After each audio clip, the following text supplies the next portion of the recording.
Boa noite a todos, a graça e a paz de nosso Senhor e Salvador Jesus Cristo. É com grande alegria que nós estamos aqui para mais um estudo bíblico e nós estamos hoje no nosso quinto encontro sobre escatologia. E o tema de hoje é o surgimento da besta. Estaremos dando continuidade ao nosso último encontro, em que nós começamos a falar sobre o capítulo 13 de Apocalipse. Devo lembrar a todos que o nosso estudo não é especificamente do livro de Apocalipse, mas escatologia, que fala sobre as últimas coisas, doutrina das últimas coisas. Porém, nós estamos estudando especificamente nesse contexto maior, das últimas coisas, que é a escatologia. Estamos estudando a questão da grande tribulação, que é um momento final que precede a volta de Cristo para poder consumar o plano redentor. Então nós estamos analisando o capítulo 13 de Apocalipse, o surgimento da besta. Hoje nós vamos falar um pouco sobre quem é a besta do capítulo 13 do Apocalipse e quem é o falso profeta do capítulo 13. Eu peço que os irmãos que já entraram na nossa página no Facebook, que vocês possam compartilhar, marcar um amigo, uma amiga, um irmão, para que possa nos acompanhar nesse estudo. Creio que vai ser uma bênção para a sua vida, um momento de crescimento, e eu rogo a Deus para que Ele nos dê entendimento aprofundado dessas verdades benditas que nos traz consolação, mas também um alerta de que nós devemos vigiar e também orar. Quero então agradecer desde já a participação de todos vocês e também convidá-los a compartilhar e a sinalizar se houver algum problema na transmissão, na questão do áudio, sinalize para que possamos fazer as devidas correções a fim de que possamos ter uma transmissão sem nenhum tipo de problema ou interrupção. Vamos nesse momento, antes de nós iniciarmos o estudo, fazer uma oração inicial e logo depois eu já te convido a ficar com a Bíblia aberta ou a abri-la no capítulo 13 de Apocalipse. Oremos ao Senhor. Deus bendito, todo-poderoso, nós queremos te agradecer pelo dia de hoje, pedir perdão pelos nossos pecados, rogar para que nesse momento que estamos estudando o livro de Apocalipse, no capítulo 13, que possamos ter a nossa mente iluminada pelo Teu Espírito Santo.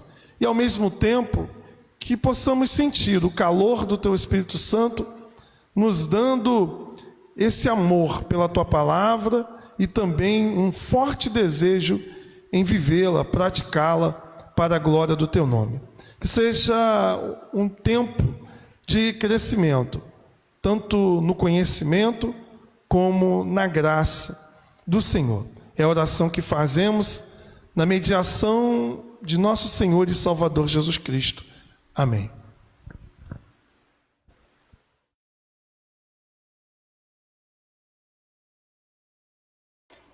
Abramos a nossa Bíblia no capítulo 13 de Apocalipse. Vamos fazer assim a leitura do texto e depois vamos explicá-lo.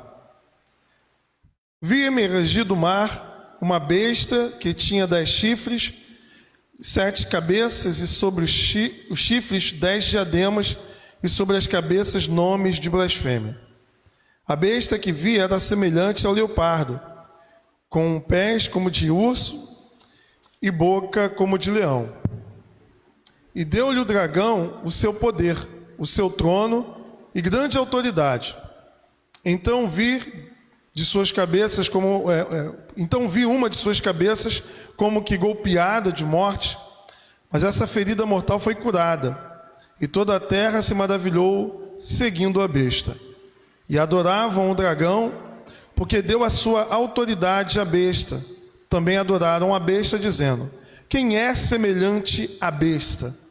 Quem pode pelejar contra ela? foi-lhe dado uma boca que proferia arrogâncias e blasfêmias, e autoridade para agir 42 meses. E abriu a boca em blasfêmias contra Deus, para lhe difamar o nome e difamar o tabernáculo, a saber, os que habitam no céu. Foi-lhe dado também que pelejasse contra os santos e os vencesse.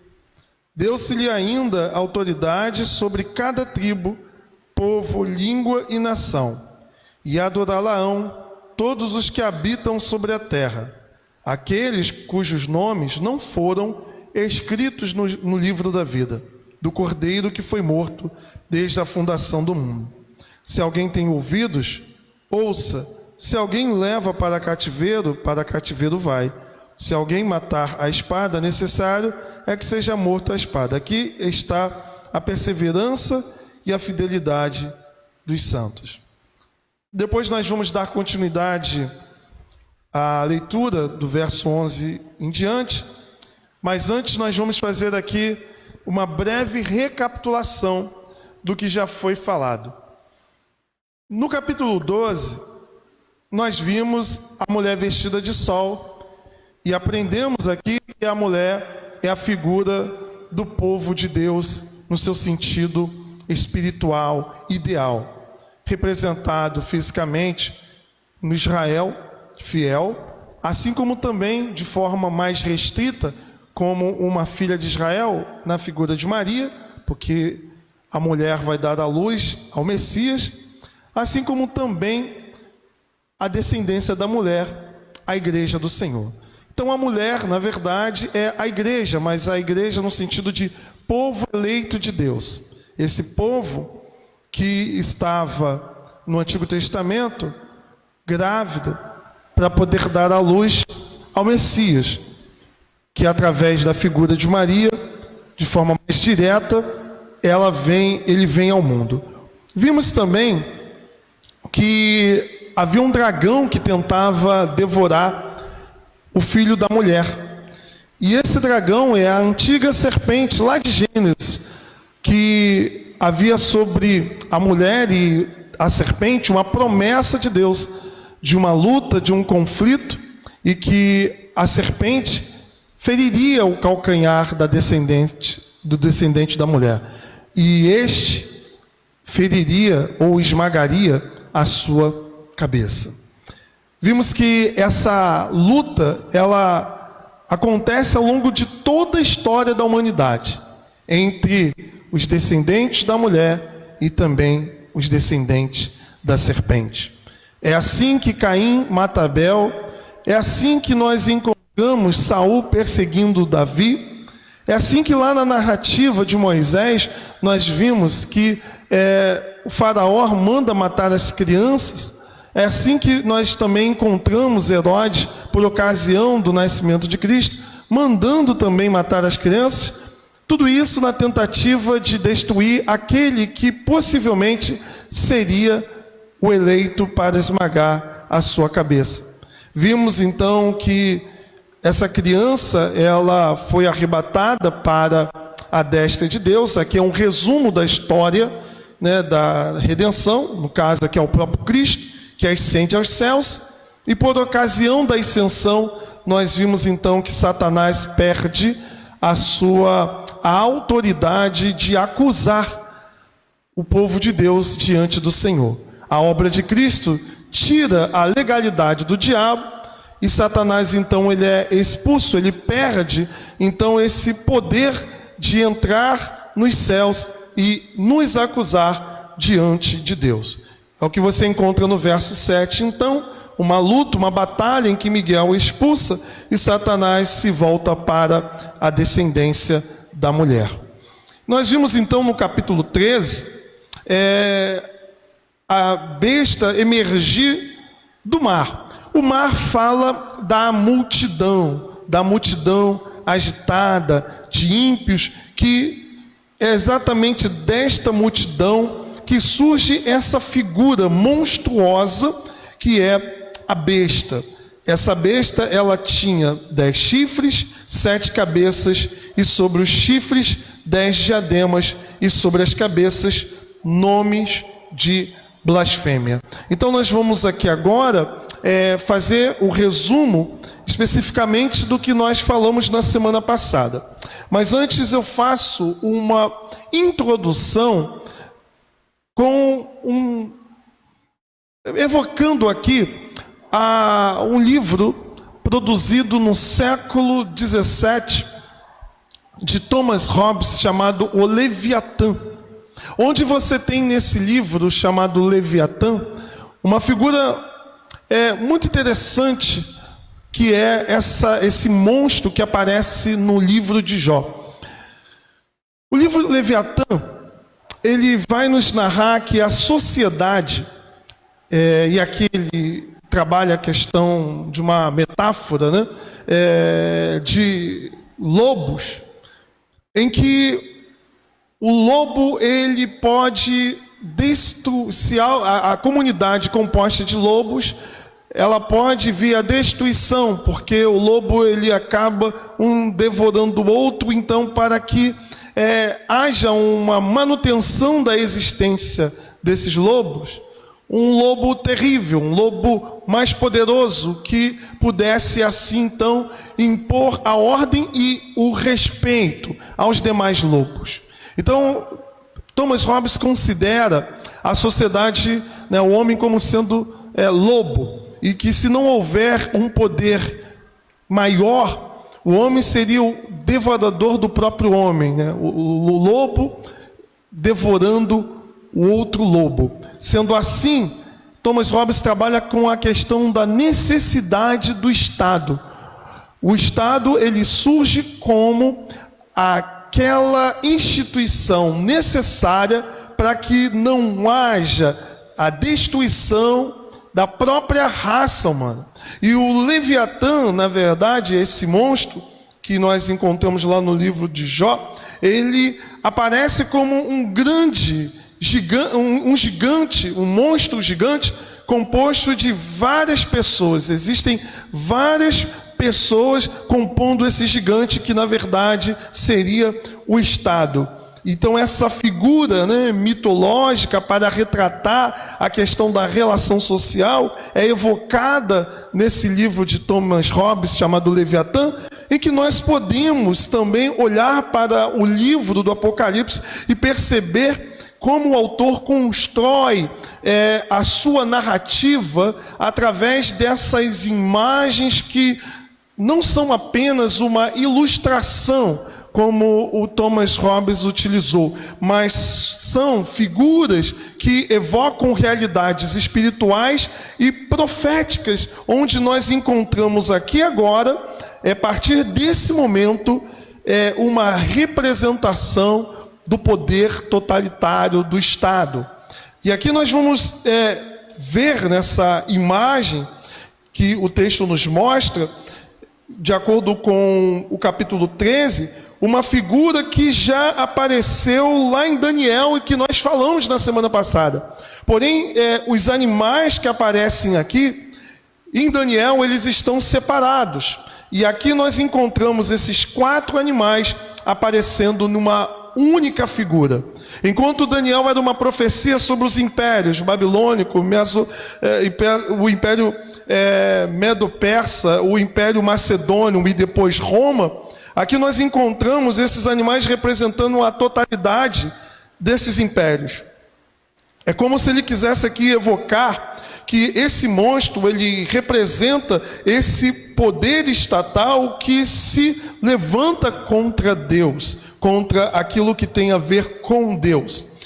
Os números que aparecem aqui na imagem das cabeças e dos chifres evocam também essa questão. São 10 chifres, o número 10 ele evoca a questão de um número completo relacionado ao mal. A questão das cabeças também, nós podemos enxergar aqui a questão dos 7 poderes que nós encontramos ao longo da história da narrativa bíblica, como por exemplo o Império Babilônico, o Império assírio, o império neobabilônico, o império grego, o império romano e também um novo império que surgirá. Nós podemos ver aqui o somatório, né, desses poderes imperiais representados ao longo da história, que tem a ver com o poder ante Deus,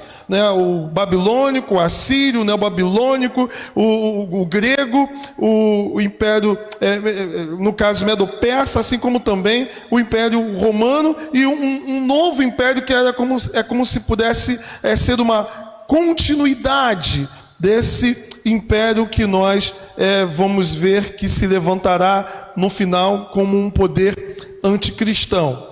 E aqui nós nos deparamos então com a figura dos chifres.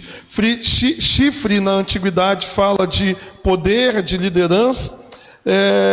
O termo aqui fala, a palavra que aparece aqui também a questão de nomes de blasfêmias, né? No caso, poderes que se levantam contra Deus, que blasfemam contra as coisas sacras, né? As coisas sagradas. Essa besta então ela é comparada, na verdade, aqui com esses animais que aparecem em Daniel, mais unificados.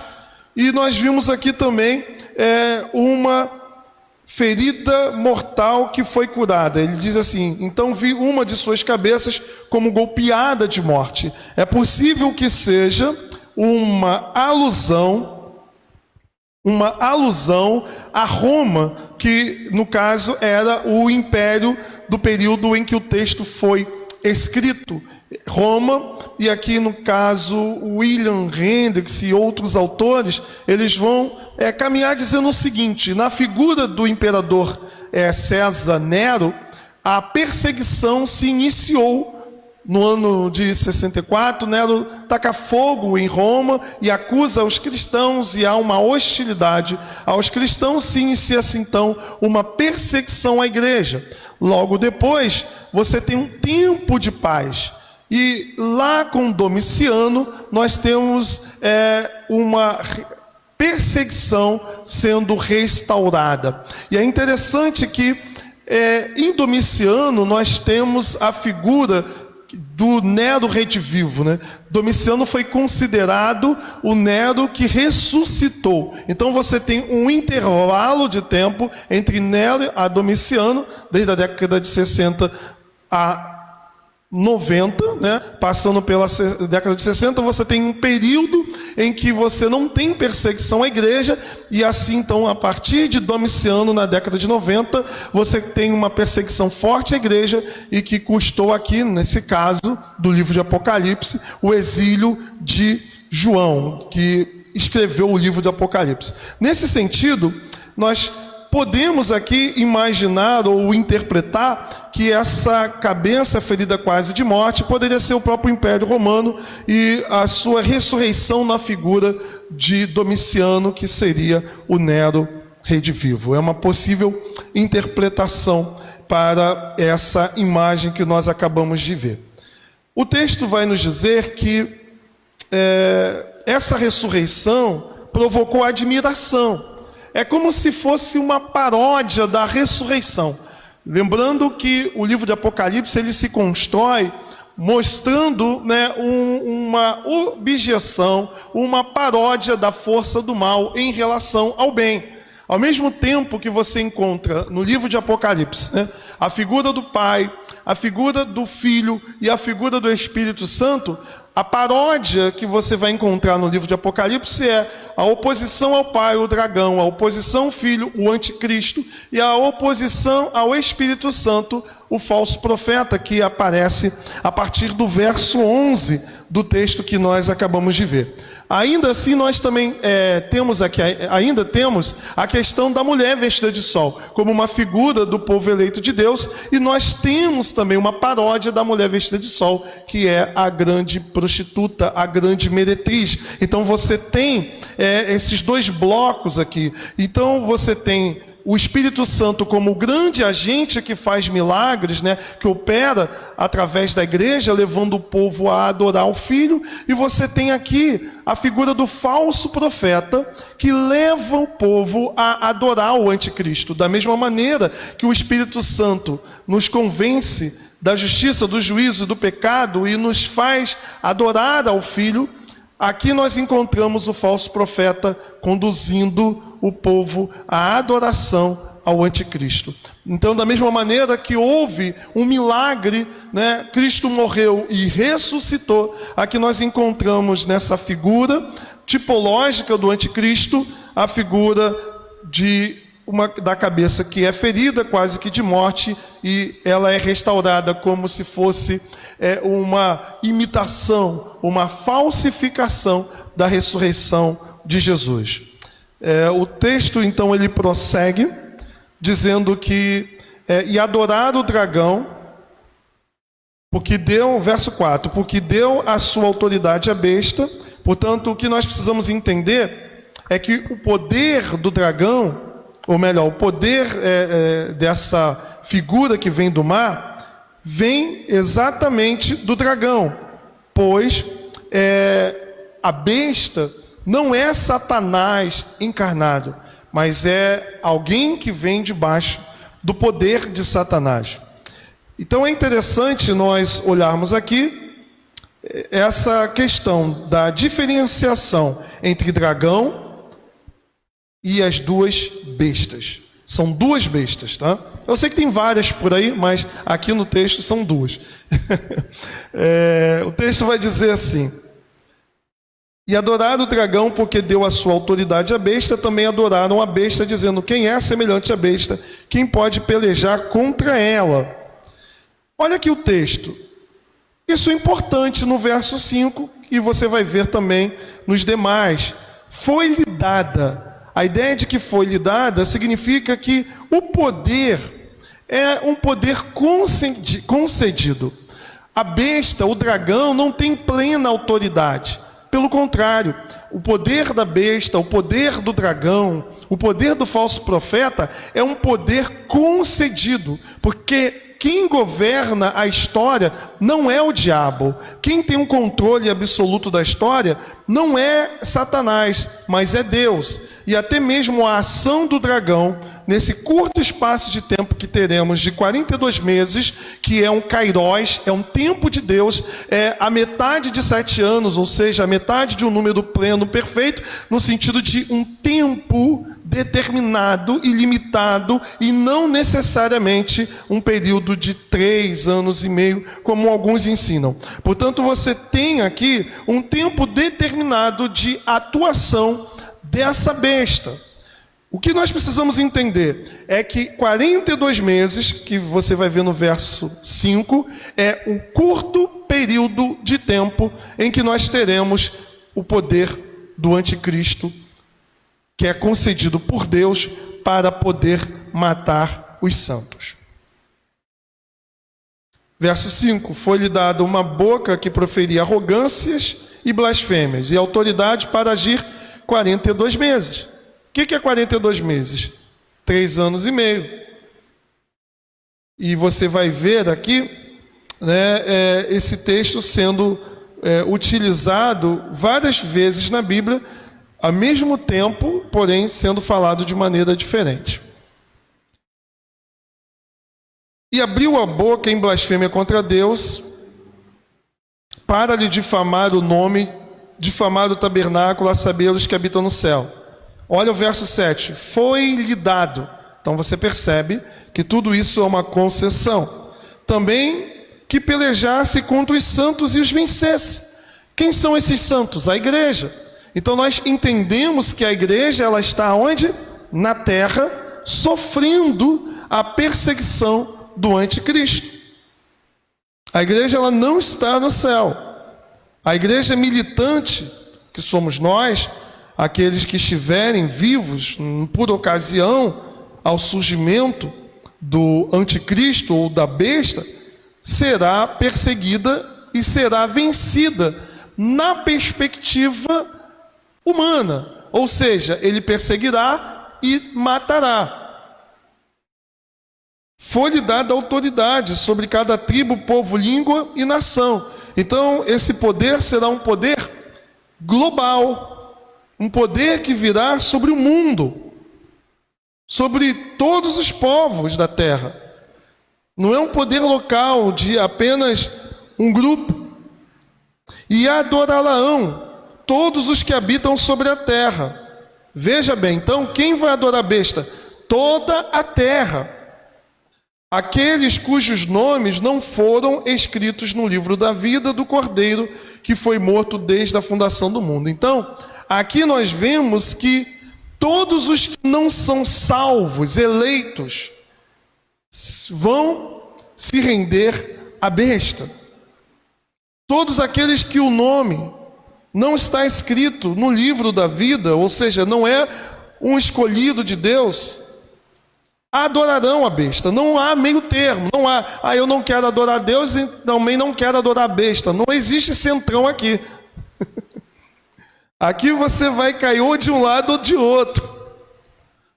Ou você tem o seu nome escrito no livro da vida, ou você serve a besta. No tempo de João, e aí eu estou dizendo que o livro do Apocalipse, ele tem um significado para a igreja de todos os tempos. No tempo de João, a figura da besta era o imperador de Roma. Domiciano, ele era de fato um Nero redivivo, no sentido de que ele reinicia a perseguição à igreja. E Domiciano, ele inaugura o culto a ele mesmo. Ele se coloca como um Deus, como um imperador divinizado. O que não havia antes, um imperador romano vivo recebendo adoração como Deus. É ele que vai iniciar esse culto a ele, introduzir uma adoração a ele e exigir uma adoração a ele. E aqui é interessante que se você não adorasse o imperador, não proclamasse como Kyrios, como Senhor, você era morto. E se você o adorasse, você recebia uma certificação de que você está em dia com o Estado, com o Império. E aí nós vamos então para o verso 11, onde você tem a figura de uma segunda besta.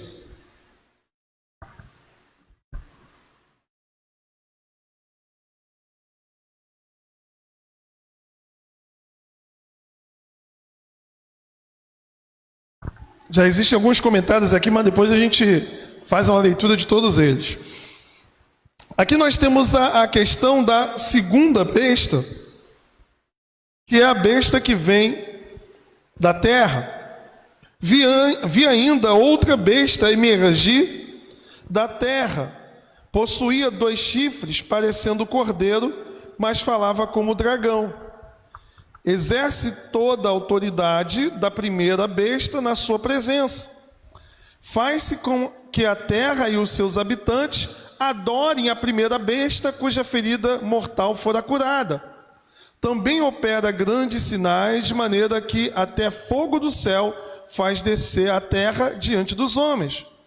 Seduz os que habitam sobre a terra por causa dos sinais que lhe foi dado executar diante da besta, dizendo aos que habitam sobre a terra que façam uma imagem à besta, aquela que, ferida a espada, sobreviveu. E lhe foi dado comunicar o fôlego à imagem da besta, para que não só a imagem falasse, como ainda fizesse morrer quantos não adorassem a imagem da besta. A todos os pequenos e os grandes, ricos e os pobres, os livres e escravos, faz que lhe seja dada certa marca sobre a mão direita ou sobre a fronte, para que ninguém possa comprar ou vender, senão aquele que tem a marca, o nome da besta ou o número do seu nome. Aqui está a sabedoria. Aquele que tem entendimento calcule o número da besta, pois é número de homem. Ora, esse número é 666. Essa figura que surge agora é uma figura que vem debaixo de um poder que podemos dizer político. Enquanto a primeira besta ela está mais vinculada a um poder político, perdão, corrigindo aqui, essa segunda ela vem com um poder religioso. É o falso profeta. Olha o que o texto diz. Vi ainda outra besta emergir da terra, pois possuía 2 chifres, parecendo cordeiro, mas falava como dragão. Aqui nós encontramos a figura a figura de um líder religioso, ou a figura da religião, que se parece com o cordeiro, mas quando falava, a boca falava daquilo que de fato o coração estava cheio no sentido de que ele falava como dragão, porque de fato é isso que essa figura representa, o engano. Na época de João, a religião pagã, juntamente com o poder do império, perseguiu o cristianismo.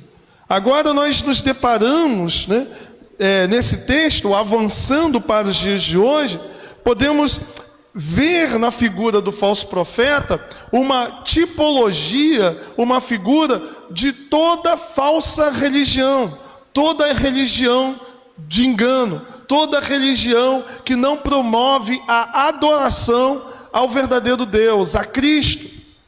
Mas aqui também nós olhamos para o final da história, para a figura também de um líder religioso, que será a figura de alguém que apontará o líder político como sendo a besta, como sendo a pessoa que a terra deve seguir. Então esses sinais que o texto nos mostra são sinais que apontam para o engano, para fazer com que os povos fiquem maravilhados e adorem, no caso, a besta, que as pessoas vão acreditar que é um líder bom, que é alguém que vem para trazer a solução para os males da terra.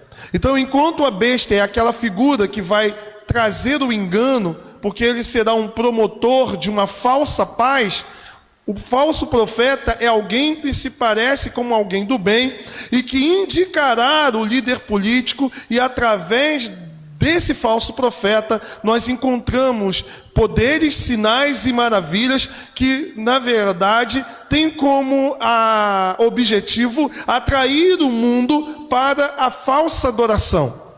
Então o texto fala exatamente sobre isso, sobre sinais, maravilhas, como uma forma de atrair as pessoas para uma falsa adoração e seguir a primeira besta. O texto vai nos falar também que a todos, os pequenos e os grandes, os ricos e os pobres, os livres e os escravos, faz que lhe seja dada certa marca sobre a mão direita ou sobre a fronte. Aqui nós encontramos uma outra paródia, por exemplo, já novamente evocando para lembrá-los. Pai, Filho e Espírito Santo. Qual é a paródia? A trindade satânica. Dragão, a besta do mar e a besta da terra. Deus versus dragão, Deus Pai, o Filho, Cristo, o anticristo, o Espírito Santo, o falso profeta, a mulher vestida de sol, a grande meretriz. Deus marca os seus lá no capítulo 7 e agora o diabo marca os deles. Veja o capítulo 7. Depois disso vi 4 anjos em pé no 4 cantos da terra, conservando seguros os 4 ventos da terra, para que nenhum vento soprasse sobre a terra, nem sobre o mar, nem árvore sobre árvore alguma. Vi outro anjo que subia do nascente do sol, tendo o selo do Deus vivo. E clamou em grande voz aos 4 anjos, aqueles os quais fora dado a fazer danos à terra e ao mar, dizendo: não danifiqueis nem a terra, nem o mar, nem as árvores, até que selarmos na fronte os servos do nosso Deus. Deus marca os seus. E os que não são marcados por Deus são os adoradores da besta. Por que fala da fronte? Fronte fala do pensamento dominado, fala da mente, fala da filosofia, fala do pensamento, fala da ideologia. Por que fala da mão direita? Mão aponta para a ação, para o serviço, para o trabalho. Aquele que está com a besta tem a sua mente e a sua força, o seu trabalho dominado por ela, pelo dragão.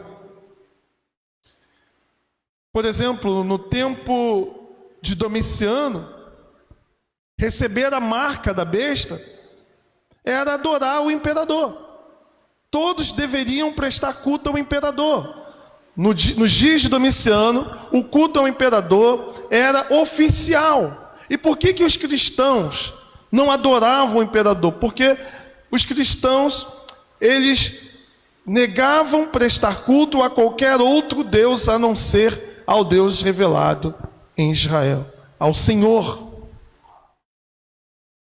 Então, quando você encontra, os romanos não tinham problemas, eles não consideravam problemático uma nova religião, um novo Deus, mas para eles, negar adorar o imperador, que era símbolo da obediência ao Estado, que era símbolo da unidade do império, que era, na verdade, símbolo de obediência ao poder do Estado, era uma afronta. E os cristãos proclamavam não o imperador, não César Quírios, mas Cristo como Senhor. Então, nesse sentido, receber a marca nos dias de João era prestar culto ao imperador.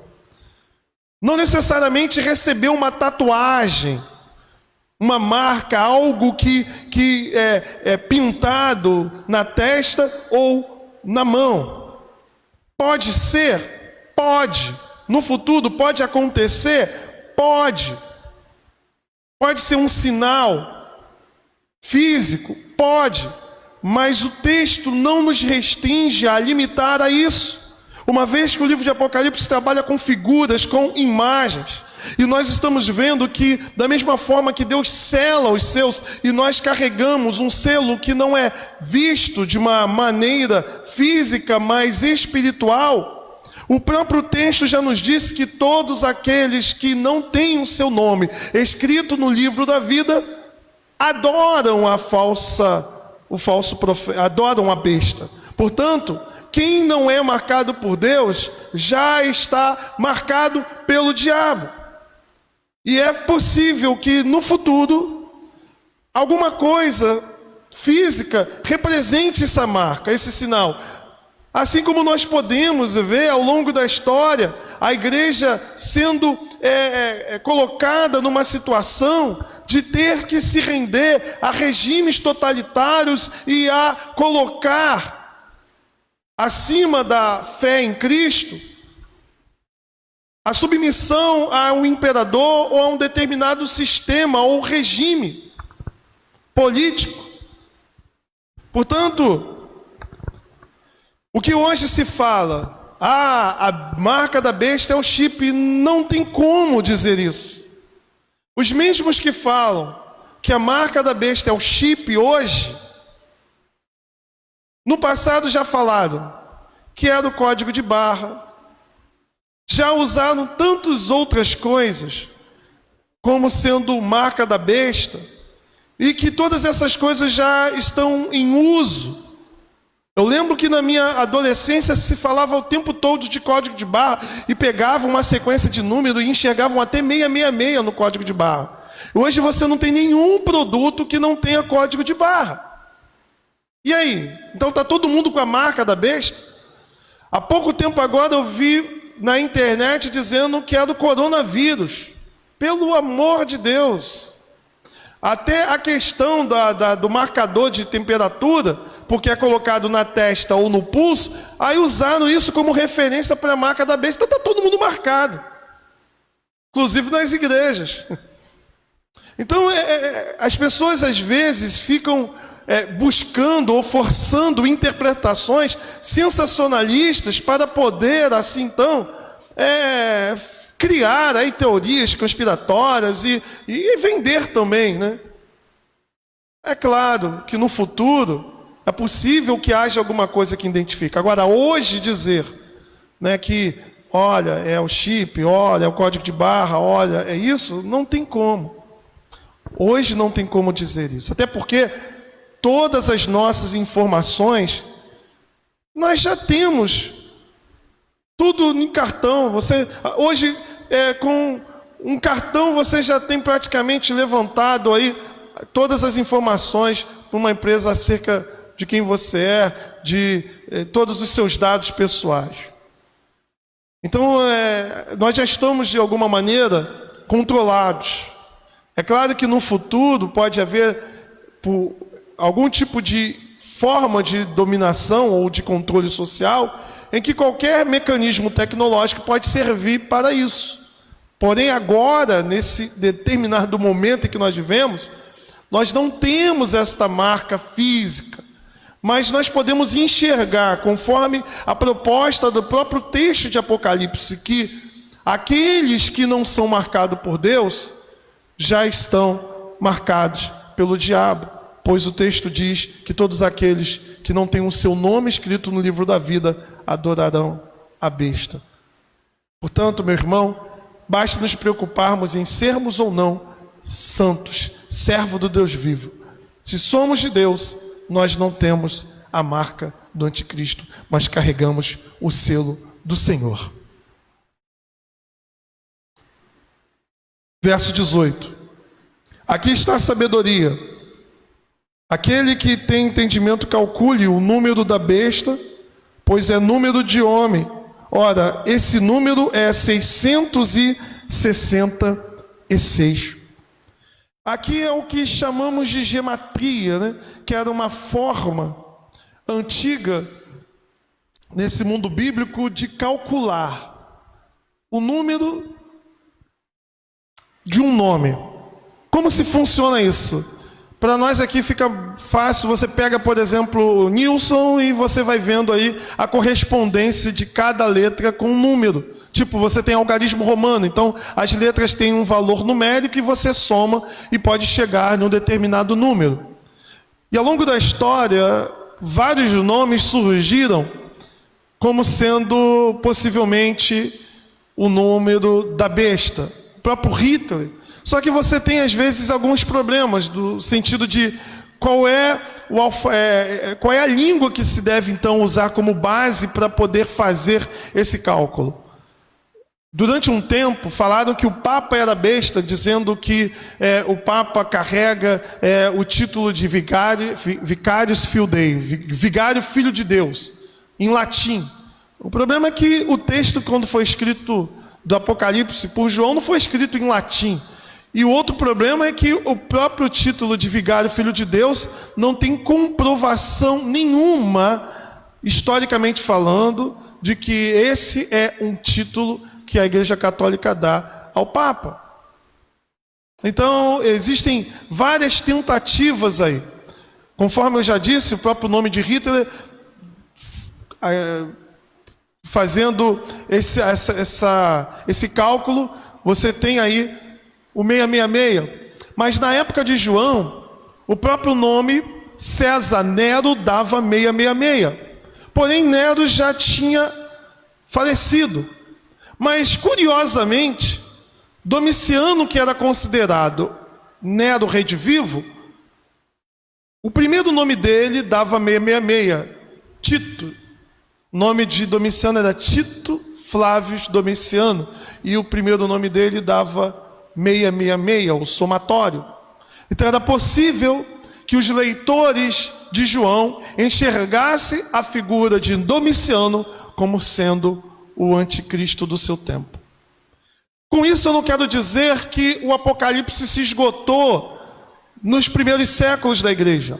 Haverá uma figura final, um homem final, que é o anticristo final, porque nós vimos na aula passada que João disse que existem vários anticristos e que eles já estavam atuando em seus dias. Ao longo da história nós encontramos vários anticristos, que são tipos de anticristos, até chegar o derradeiro, o anticristo final. E por que 666? Possivelmente porque o número 6, ele simboliza o número do homem. O número 7 é o número da perfeição, é o número de Deus. O número 6 é o número do homem, pois o homem foi criado no 6º dia. Ele não é um número pleno, completo, mas ele é o número do homem. Então 666 aponta tanto para, não um número pleno, completo, geralmente se repete 3 vezes no sentido de dar um superlativo, santo, santo, santo, por exemplo, né? Aqui você vê então esse número sendo repetido de uma forma superlativa para enfatizar que é número do homem. O número que aponta para a não perfeição, que aponta para o homem, para a exaltação do homem. Por isso ele diz: aqui está a sabedoria, aquele que tem entendimento calcule o número da besta, pois é número de homem. Olha, esse número é 666. E aí nós olhamos para esse contexto, já chegando ao final, nós precisamos entender que tudo que foi falado no capítulo 13 é uma referência ao período final da história da humanidade, em que existe um poder que hoje está freado, mas que será liberado para assim então entrarmos no período que chamamos de grande tribulação. Para isso então eu novamente peço que vocês abram a Bíblia em Tessalonicenses, em 1 Tessalonicenses, ou melhor, 2 Tessalonicenses, e você vai ver lá no verso de número 7, no capítulo 2, dizendo: com efeito, o mistério da iniquidade já opera e aguarda somente que seja afastado aquele que agora o detém. Então, que mistério é esse? É a figura, né, o poder do mal já está atuando, mas não está atuando no seu sentido pleno. Então será de fato revelado o iníquo, a quem o Senhor Jesus matará com o sopro de sua boca e o destruirá pela manifestação de sua vinda. Ora, o aparecimento do iníquo é segundo a eficácia de Satanás, ou seja, aquela besta do capítulo 13, ele vem pelo poder do dragão. E ele vem com todos aqueles sinais que nós vimos aqui, né? Com todo o poder e sinais e prodígios da mentira, realizada pelo falso profeta, que aponta para ele, né? E com todo o engano de injustiça aos que perecem, porque não acolheram o amor da verdade para serem salvos. Ou seja, todos aqueles que não são eleitos de Deus, que não encontraram, né, não confiaram em Cristo como Salvador, recebem então assim o engano, acolhem o engano, porque é o próprio Deus que envia. Olha o verso 11: por esse motivo, pois Deus que Deus lhes manda a operação do erro para dar crédito à mentira. É o próprio Deus que assim então estabelece esse período para que as pessoas possam serem enganadas e receberem um juízo. Verso 12: a fim de serem julgados todos quanto não deram crédito à verdade, antes pelo contrário, deleitaram-se com a injustiça. Então, por fim, o que nós vimos aqui é o resumo. Um período que ainda virá, em que surgirá um líder político e um líder religioso. Esse líder político fará guerra à igreja, matará os crentes. E todos aqueles que assim então não são eleitos de Deus, ou seja, não têm o nome escrito no livro da vida, aceitarão a marca. Essa marca, ela já é uma realidade espiritual, pois os crentes são selados por Deus, os que não são marcados por Satanás. E em cada tempo você pode ter algo físico e concreto que representa isso. Como nos dias de João, você tinha a questão do culto ao imperador, que se você não o adorasse, você era assim então morto. Podemos acreditar a uma possibilidade que no futuro haverá algum sinal, alguma forma de controle em que então essa marca pode ser materializada, vista de forma visível, mas ainda que isso aconteça, nós não precisamos nos prender a essa forma física da marca, porque o texto diz bem claro que aqueles que não têm o seu nome escrito no livro da vida adorarão a besta. A questão toda é ser cristão e ser temente a Deus, ser um verdadeiro salvo. Sendo assim, nós vimos também que muitas pessoas enfatizam elementos da tecnologia como sendo a marca da besta. No passado já falaram do código de barra e hoje todos usam. Nós já temos todos os nossos dados unificados. Há um controle completo. A sociedade é um verdadeiro Big Brother controlada. Então nós não precisamos nos preocupar muito com essa questão do controle, porque ele já é uma realidade. Se isso vai ser usado no futuro para favorecer a besta, pode ser. Mas nós não devemos nos prender a isso, tentando ficar criando marcas da besta, conforme nós encontramos aí na internet. O tempo passa, essas interpretações não se sustentam e inventam uma nova moda. Até coronavírus já inventaram como sendo a marca da besta. Portanto, é mais saudável, mais seguro entender que a marca é uma realidade espiritual. E que se houver uma marca física no futuro, Deus dará aos seus eleitos o discernimento para compreender. O que importa é que sejamos fiéis ao Senhor. E que o controle é uma realidade que existiu no tempo de João. Existe hoje e que poderá ser utilizado no futuro para, assim então, exigir dos santos uma adoração falsa. Promovida pelo falso profeta, que incentiva, que leva o povo a adorar um líder político mundial, que será um promotor de uma falsa paz, e depois a sua máscara cairá e fará guerra aos santos. E onde estará a igreja? Na terra, sofrendo a perseguição. Vou deixar aí aberto para as perguntas. Quem tiver dúvida, pode assim então participar ou comentário. Tenho aqui já alguns comentários, Meu querido licenciado Wilson Plaza, que está aqui nos assistindo, ele diz que a história nos diz que Nero perseguiu os cristãos por 42 meses, de metade de novembro do ano 64 ao início de junho do ano 68, quando ele, depois de matar tantos cristãos, finalmente se matou quando tinha 31 anos de idade. Sim, essa é uma das interpretações que usam da questão do tempo da perseguição que foi feito à igreja no passado. Os 42 meses aqui seria utilizado de forma literal, que pode apontar também para uma questão futura. Veja bem, Wilson, é bem interessante a gente olhar isso aqui, que o fato de nós termos uma interpretação simbólica não significa que os fatos não são reais, literais, históricos.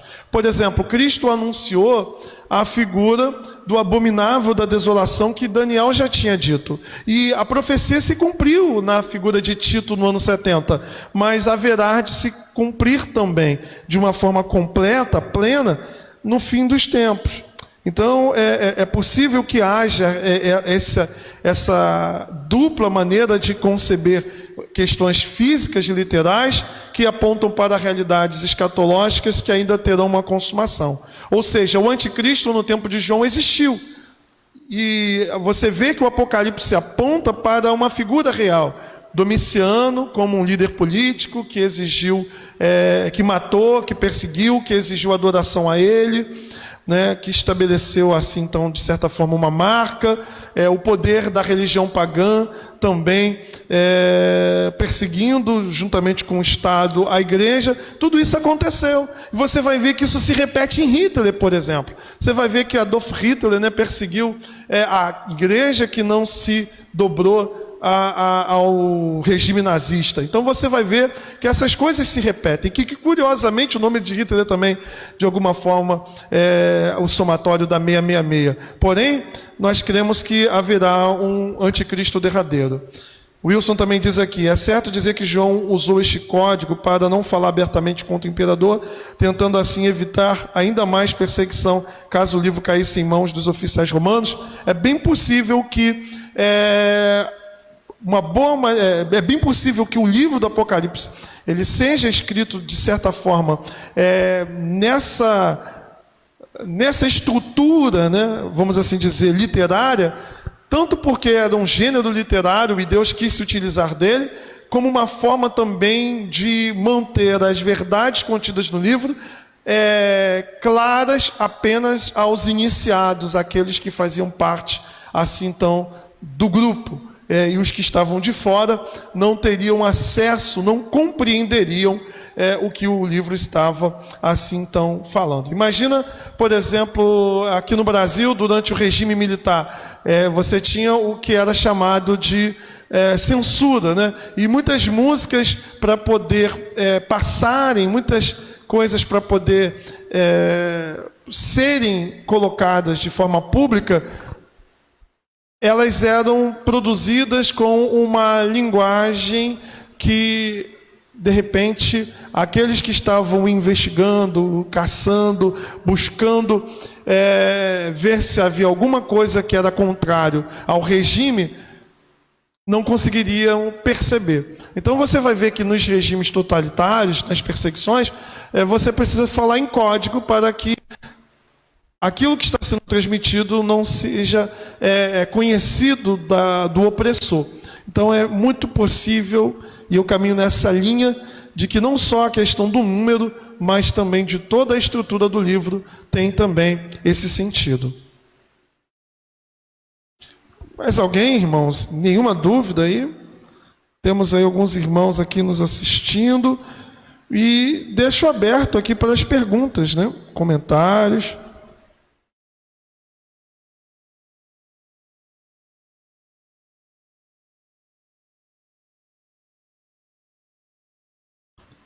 Como há um certo atraso aqui na transmissão, vou dar um tempinho aqui, tomar minha água. Se não houver, vou fechar aqui o assunto.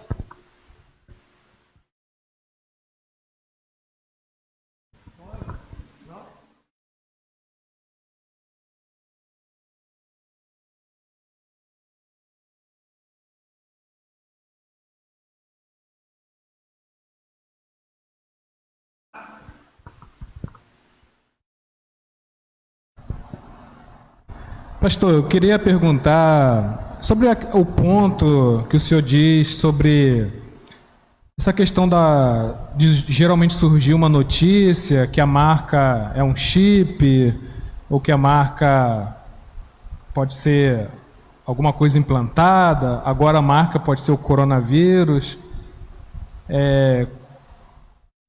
O senhor deu uma explicação, mas eu só queria mais um esclarecimento. Beleza. Há essa possibilidade dessa marca ser algo visível, implantado no nosso corpo? Eu vou ler aqui um trecho do livro do Hernandes sobre esse texto do Apocalipse. Só para vocês terem aqui uma noção.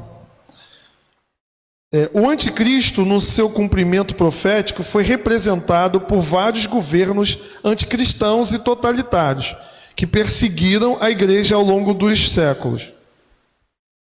De igual forma, o falso profeta simboliza as religiões e as filosofias falsas deste mundo, que desviaram os homens de Deus para adorarem o anticristo e o dragão. Ambas as bestas se opõem à igreja durante toda a dispensação. Mas o anticristo aponta para um personagem escatológico que reunirá toda a maldade dos impérios e governos totalitários. Então, o que eu quero deixar claro aqui? Ao longo da história, você vai ter figuras que estão sendo representadas na primeira e na segunda besta, que são figuras de regimes totalitários que perseguem a igreja, o Império Romano, vamos assim dizer, os regimes socialistas, as ditaduras, todas as ditaduras que foram contrários à igreja, todos os regimes totalitários, de alguma maneira, representam a figura do poder da besta e as religiões que também perseguem a igreja. Nesse sentido, nós precisamos entender que o livro ele é profético e a profecia cobre toda a história, mas ela tem uma culminância, ela tem um ponto final.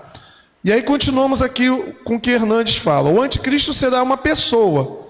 Ele é um homem da iniquidade, o filho da perdição, o abominável da desolação, a besta que emerge do mar, a encarnação de Satanás. É claro que a encarnação no sentido enfático da palavra. Ele não é o diabo revestido de carne. Os cristãos primitivos entenderam que ele era o Nero. Os reformadores entenderam que era o Papa romano. E aí a gente tem que também entender o contexto dos reformadores, que estavam naquela luta, naquela briga contra o Papa, tal. Então, a interpretação naquele contexto era uma interpretação muito histórica, né, que poucos hoje defendem essa linha de pensamento. Estudiosos modernos disseram que foi representado por Napoleão, né, outros Hitler, outros Mussolini. Mas nós podemos dizer que todo o poder que se levantou contra a igreja, no sentido totalitário, contra os verdadeiros cristãos, de certa forma representavam o poder do anticristo. Aí olha só o que ele vai dizer. Se o número é 666, aí ele vai dizer assim, William Barclay, né, um comentarista bíblico, diz que as interpretações com respeito ao número 666 são infinitas. Então, a gente tem que tomar muito cuidado com essa coisa de querer, é fulano, é beltrano, é ciclano. Por quê? Porque várias pessoas erraram. Várias pessoas foram taxadas de anticristo e elas morreram e acabou. A história continuou. Poderiam ter sido figuras do anticristo.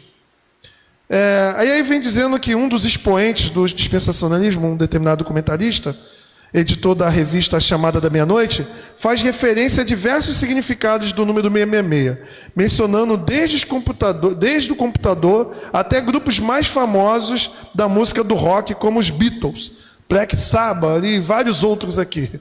Então, geralmente dispensacionalista tem essa tendência, né?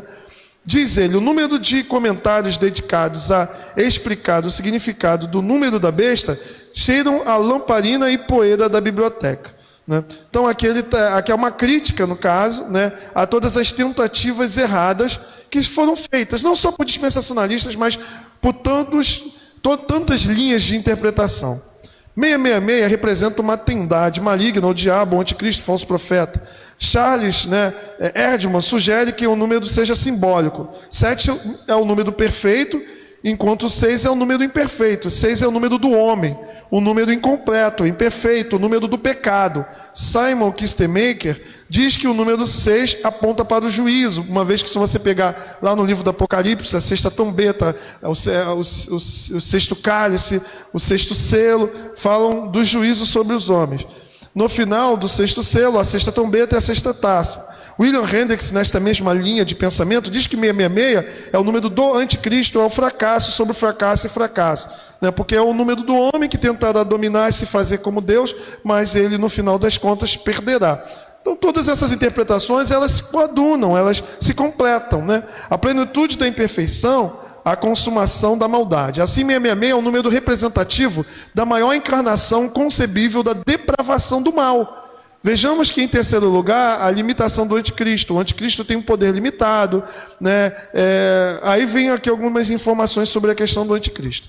Quando ele fala sobre a questão da marca da besta, a gente precisa entender que, da mesma maneira que o 666 é um número simbólico, é possível que a marca seja também uma forma simbólica de dizer que aqueles que não pertencem a Deus são marcados pela besta. Ou seja, da mesma maneira que Deus marca os seus, aqueles que não são marcados por Deus são marcados pelo anticristo. É possível, se o livro segue uma linguagem simbólica, né, e o número 6 ele é simbólico, o 666 é simbólico, é possível que a própria marca é simbólica, assim como também a fronte e a mão, ou seja, o pensamento e a ação. Pode significar tão somente que o número representa pessoas cujas mentes, né, filosofia, ideologia, pensamentos estão controlados, e também os seus feitos. É possível que seja uma marca física? Sim, mas nós não podemos limitar, restringir a isso, pois a gente pode cair no erro de ficar dizendo que é o chip, é o Covid, É isso, e toda hora é alguma coisa. E aí vai caindo até em descrédito, se torna até motivo de zombaria. Então a gente tem que tomar muito cuidado. Então, é o chip, irmãos. Por enquanto, não existe a marca implantada. Se no futuro qualquer uma das tecnologias, seja uma que já existe ou alguma que vai ser criada, forem utilizadas, os eleitos de Deus, conforme a profecia bíblica, a promessa de Deus, não serão marcados. Deus vai nos dar discernimento para saber. Por enquanto, nos basta saber que aqueles que de fato são crentes não serão marcados. E basta você ser crente, meu amigo.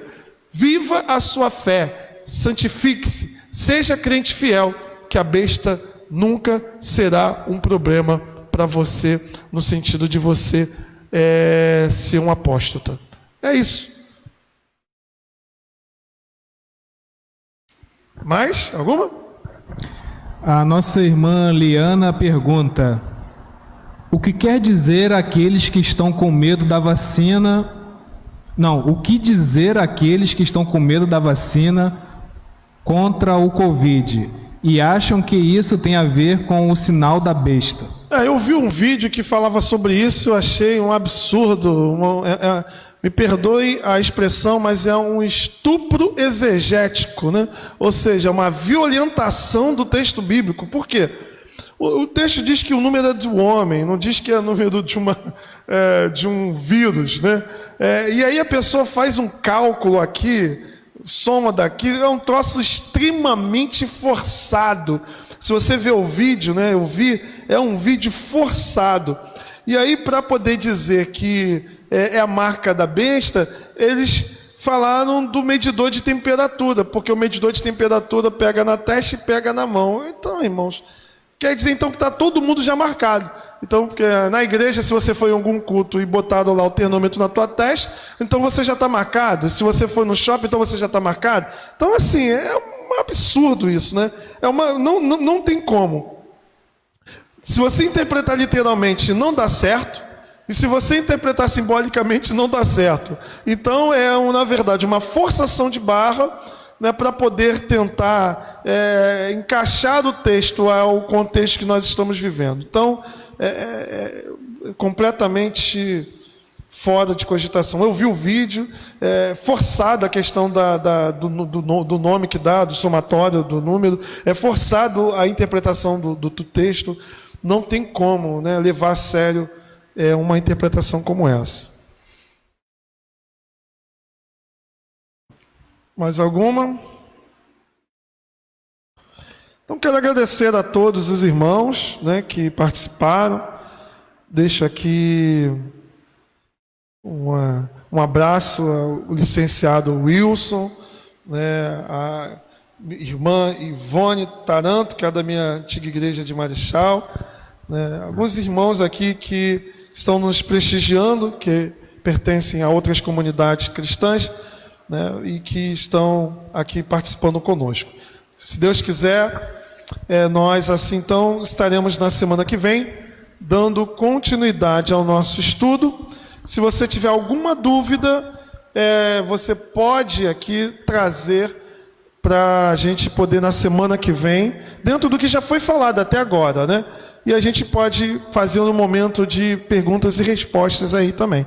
Não deixem de trazer as suas dúvidas. Na semana que vem, nós vamos falar sobre o milênio, ou seja, os 1000 anos, o governo de Cristo no período de 1000 anos. É literal, é simbólico, quando começa, já começou, começará e quando começará. Então não deixem de participar. Tudo bem? Então vamos fechar então a lição de hoje.